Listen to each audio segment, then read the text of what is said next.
Okay, Inside Wrestling 1980 through 1985. I was going through them and I accidentally missed this one when we did the Wrestling Superstars section. October 79, this was in another. I have a lot of autograph stuff, and sometimes I have them in different sections, and this was in the wrong section. So I have so many I can't keep up, and it's sometimes they just get misplaced. I am missing one issue in this section of Inside Wrestling with Buddy Rogers and Ric Flair. It is in another pile on another box. It's a pain in the ass to get to. I will pull it out for a different video. I'll do a video on my Buddy Rogers collection and my Bruno collection. I got Harley and Emil and a bunch of other guys. So I'll do a collection of different guys, and I'll throw that one in there because that's where that is in that pile. But we got January 1980 Inside Wrestling, February. Okay, March is what I'm missing with Buddy and Rick. I will show that again later.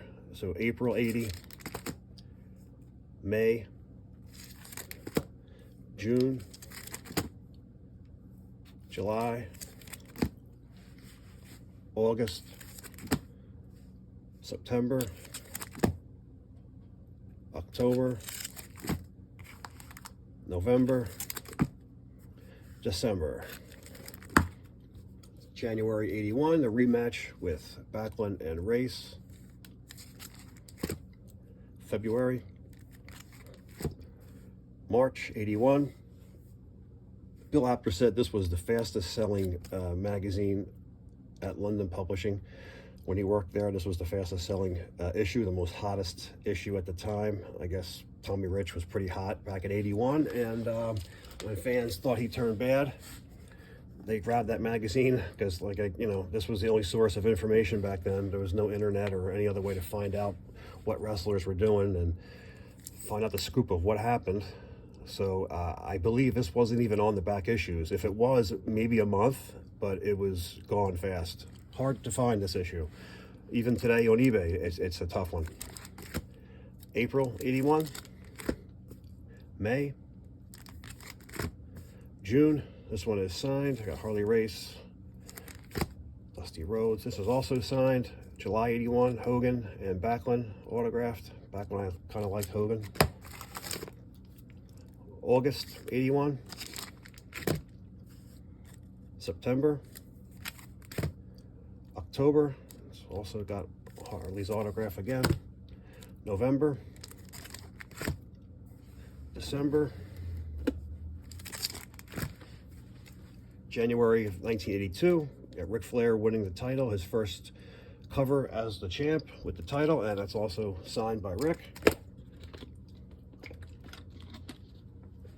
February 82, autographed by Greg Valentine and Backlund.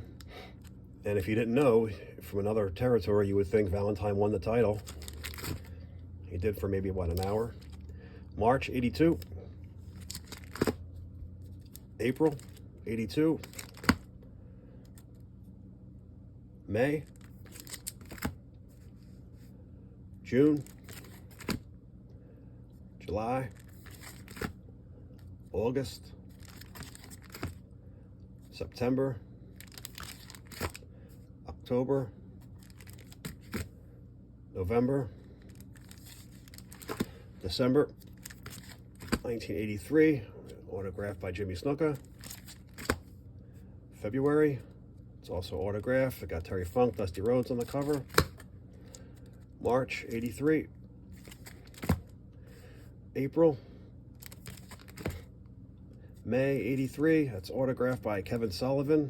This was a controversial magazine at the time when Kevin Sullivan and Satan as my manager. Man. June 83. July. August. September. October. November. December. And 84. Move it up a little bit. David Von Erich, one of his last covers, if not the last cover for David on Inside Wrestling. February. March, April, May, Iron Sheik wins the title from Bob Backlund. That should have got a bigger picture instead of a little corner shot like that. June, July, Ric Flair brings the title back to New York. This is just after he won it back from Kerry Von Erich in Japan, and it's autographed by Rick. August, 84. September. October, that's autographed by Billy Jack, Superstar Graham, and Road Warrior Animal at the bottom. November. December. Okay, last few. January, 85. February. March. April. Beginning of the end for the WWF. May. June. July. August. September, October, November, and December.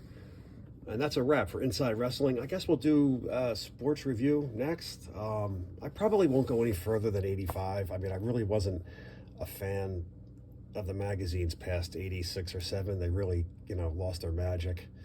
And, wrestling as well did.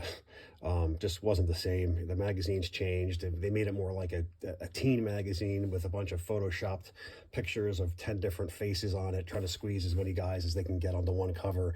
And it kind of lost it. I mean, I liked magazines like this one where there's 2 guys wrestling on the cover, and they're showing a match, and they're capturing that moment in time, and it's encapsulated on the cover of a magazine forever. That's the things that I liked about it. Same with the boxing magazines as well. A bunch of people posing on the cover just didn't do it for me, and those later magazines is what they were like. So I mean, I have complete up to 93, but I probably won't go that far. So but we still got Wrestling Scene to go over, All-Star Wrestling, Championship Wrestling, the list goes on with a few other ones. So we'll get to those off track, less popular, more blood and guts kind of magazines. All right, so we'll see you in sports review.